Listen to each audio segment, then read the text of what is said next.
Olá, essa é a terceira e última parte da videoaula 1 do curso Cálculos Químicos. E para finalizar, nós iremos falar sobre cálculos de erros. Bom, então para começar, toda medida experimental está sempre acompanhada de erros, mesmo que se realize da melhor maneira possível. Nem sempre o erro ele vai vir através de um erro de um operador. Bom, existem inúmeros fatores que podem contribuir para que haja e exista um erro, e a gente consegue classificar esses erros em duas partes. Os erros sistemáticos, que são aqueles que são detectáveis e podem ser eliminados porque eles vão estar relacionados com um operador. Então, a gente pode incluir, como por exemplo, uma leitura incorreta de uma escala, erros operacionais, de metodologia, de uma má calibração, e temos os erros que são aleatórios, que eles estão intrínsecos às limitações que os seres humanos têm de fazer algumas medidas experimentais.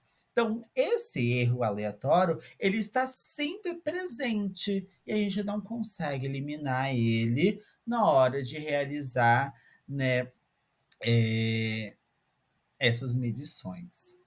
Bom, e aí, esse erro, como eles estão sempre presentes, um modo de melhorar as medições que são feitas é repetir a experimentação que está sendo feita. Então, a gente repete e utiliza um método conhecido que seja mais confiável. Então, nós temos dois conceitos extremamente importantes aqui, que é o de precisão e de exatidão.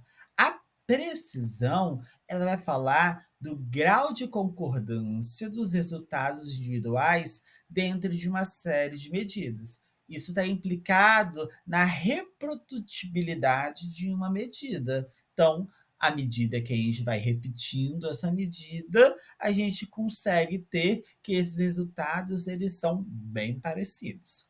E a exatidão, ela se revela como o grau de concordância do valor experimental com o valor verdadeiro, que vai traduzir da fidelidade da minha medida.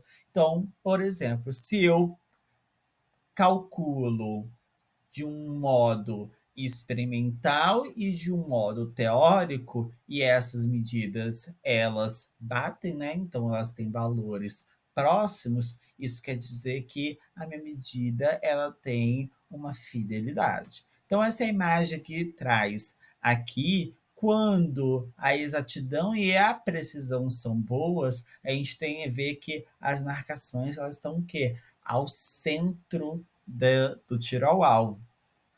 Quando a gente tem uma exatidão ruim, a gente não consegue atingir esse centro, mas a gente consegue ver que as marcas elas estão unidas, porque tem uma boa precisão.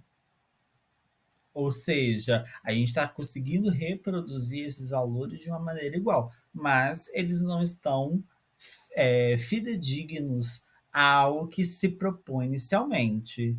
E também temos aqueles casos que a exatidão e a precisão ambos são ruins, na qual a gente tem medidas totalmente aleatórias e aí elas não conversam entre si em nada.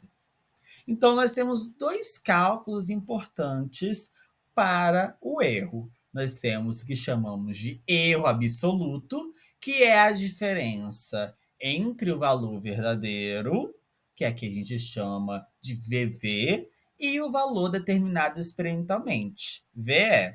Esse erro absoluto, ele pode ser calculado a partir dessa fórmula, né? VV menos VE, em módulo, e nós temos o erro relativo, que ele vai expressar a incerteza da medida.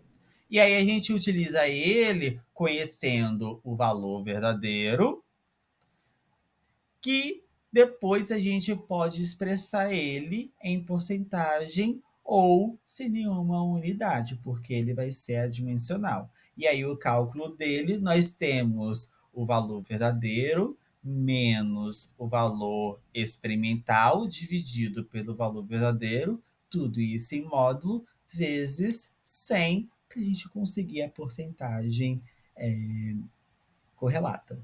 Bom, então esse é o último vídeo. Espero você na aula 2, ok? Obrigado.